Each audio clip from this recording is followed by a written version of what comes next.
सलाह हारे हुए की, तजुर्बा जीते हुए का और दिमाग खुद का इंसान को कभी हारने नहीं देता। नमस्कार दोस्तों, एक बार की बात है, किसी गांव में बहुत ही गरीब किसान रहता था। वो किसान किसी समय बहुत अमीर व्यक्ति था। वो जब अमीर था तब भी और आज भी गरीब होने के बाद भी वो दूसरों की मदद किया करता था। वो जितना हो सकता था दूसरों की मदद करता था। वो किसान जब भी मंदिर जाता तो भगवान से धन मांगता ताकि वो दूसरों की मदद कर सके। ऐसे ही कुछ दिन का समय बीता। एक दिन किसान ने एक सपना देखा कि अगले दिन तुम्हारे घर पर एक साधु आएंगे।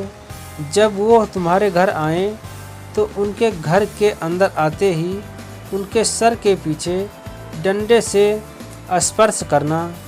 डंडे से स्पर्श करते ही वो पूरी तरह से सोने के बन जाएंगे। इस तरह तुम फिर से एक अमीर आदमी बनकर दूसरों की मदद कर सकते हो। अगले दिन ऐसा ही हुआ। उस किसान के घर पर एक साधु ने दस्तक दिया। यह किसान पहले से ही डंडा लेकर तैयार था। जैसे ही वो साधु घर के अंदर आया, किसान ने डंडे से उसके सिर के पीछे हल्का से स्पर्श किया और वो पूरी तरह से सोने के बन गए। अब यह सब एक नाई ने देख लिया। यह नाई किसान के घर किसान का बाल काटने आया था।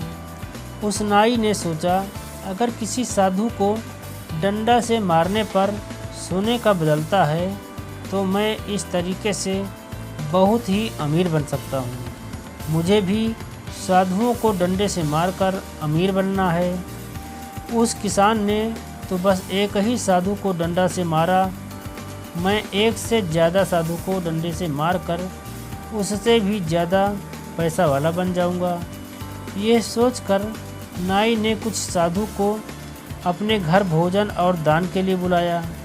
साधु भी परेशान थे कि जो नाई हमें कभी कुछ भी दान नहीं दिया, आज वो भोजन भी खिलाएगा और दान भी देगा।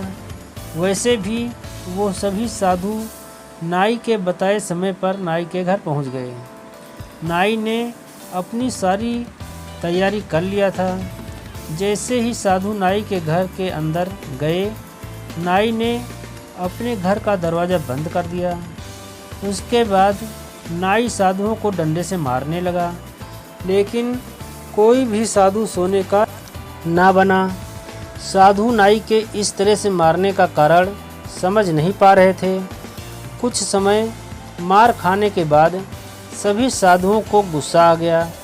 सभी साधु मिलकर नाई को खूब मारा।